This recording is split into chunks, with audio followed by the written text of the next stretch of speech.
Everyone has heard about racism. Few realize the invisible scars it leaves, scars that go far beyond insults or social exclusion. The surprising and even shocking truth is that these effects are often mistaken for everyday problems like anxiety, stress, or depression, when in reality, they're a direct consequence of experiencing racism. It might sound counterintuitive, but what many people label as personal weakness can actually be the silent weight of racism impacting your mental health. Now think about this. What if the constant insomnia, the lack of confidence, or that inexplicable fear of messing up isn't just in your head, but signs of something much bigger? Society, by normalizing subtle and systemic racism, is quietly damaging minds every single day. And the worst part, often the person affected doesn't even realize where the pain is coming from. That is exactly what we're diving into in this video. How racism impacts your mental health in hidden ways, the signs no one talks about. Most importantly, how you can start protecting yourself and reclaiming your strength. Get ready, because some of these revelations might completely change how you understand your life, your emotions, and even your story. Chapter 1. Definition and Impact of Racism. Racism isn't just an abstract idea. It's an experience that slowly eats away at how a person sees themselves and their place in the world. It shows up in a skewed glance, a cutting remark, or subtle exclusion that whispers you don't belong. The impact doesn't stop at momentary offense, seeps into your emotions, self-esteem, and confidence. When left unchecked, it becomes a weight carried daily, directly affecting your mental health. It's like racism plants seeds of doubt in your mind, constantly questioning your worth and potential. Imagine someone who's highly capable but feels inadequate because they were treated unfairly at work or in school. Over time, their mental health weakens, turning obstacles into psychological barriers. Their body might be fine, but their mind slowly wears down, in a silence that often goes unnoticed. What makes it even more challenging is that these effects extend beyond the individual. They ripple through entire communities. A generation growing up hearing racist jokes, facing discrimination in jobs, or seeing distorted portrayals of people of color in the media inherits invisible trauma. This collective weight affects mental health, shaping identities, dreams, and choices. And when you look closely, you realize racism doesn't just harm, it redefines how people interact with life, leading us to reflect on something even deeper. Chapter 2.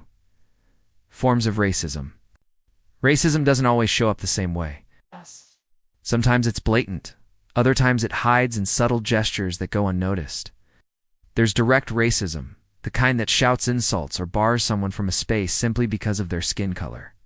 But there's also quiet racism, present in harmless jokes, suspicious glances, or exclusion from small social circles.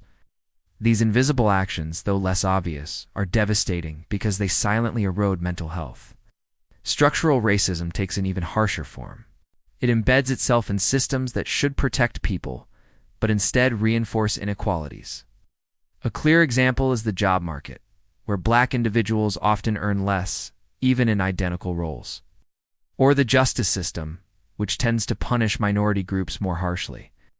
These hidden structures don't just limit opportunities, they undermine mental health, making it feel like no matter how hard someone works, they have to run twice as far just to catch up. Then there's media racism, which shapes narratives, reinforces stereotypes, and presents distorted images of racial groups. How many times have Black characters only been shown in subservient or criminal roles in movies and TV?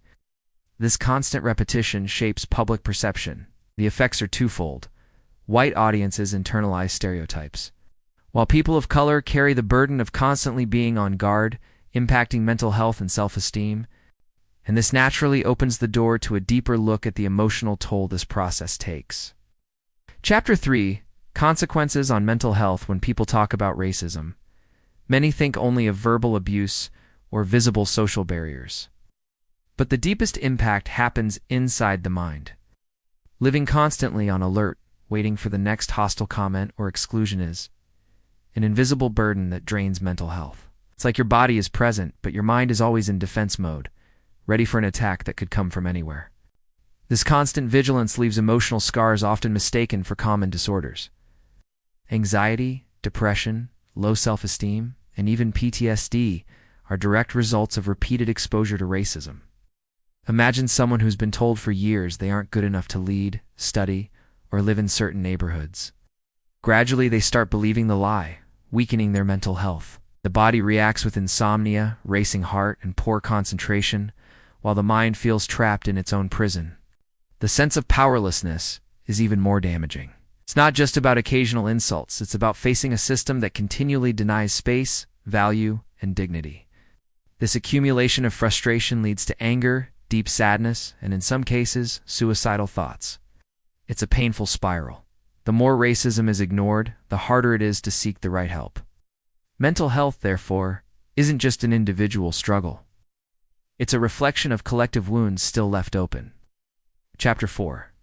Strategies for Care and Strengthening. With so much weight to carry, it's natural to wonder, what can I do to protect my mind and heart? The first step is speaking out. Sharing experiences of racism in a safe space, whether with friends, support groups, or therapists, is a powerful act. Giving voice to your pain weakens its power over you. Recognizing that the effects on mental health are real validates emotions that may have been suppressed for too long.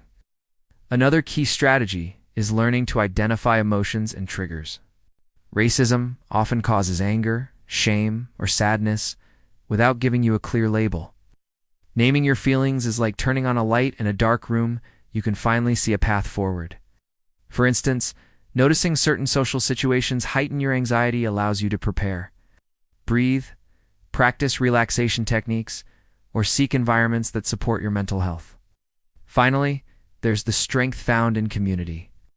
Connecting with others who share your experiences creates a sense of belonging that counters isolation. Whether in discussion circles, social movements, religious groups, or online communities, mutual support strengthens and inspires. And it's not just emotional, it could mean sharing opportunities. Recommending transformative books, suggesting a sensitive therapist, or even planning collective action against racism. Caring for mental health becomes not just a personal fight, but a shared act of resistance. Conclusion: now that you understand how racism can silently erode mental health, the question is, what will you do with this knowledge? Will you let this invisible weight dictate your emotions? Or will you start protecting your mind with the same care you give your body? Change begins with small choices: speaking out, seeking support, and strengthening your community. Here's a challenge. How many times have you dismissed your own pain, thinking it's an overreaction? How often have you ignored signs of anxiety, insomnia, or sadness without realizing they might be connected to everyday racism? It's time to look inward and take control of your story. When you care for your mental health, you don't just get stronger, you break the cycle designed to weaken you. So tell me, are you ready to turn this knowledge into action?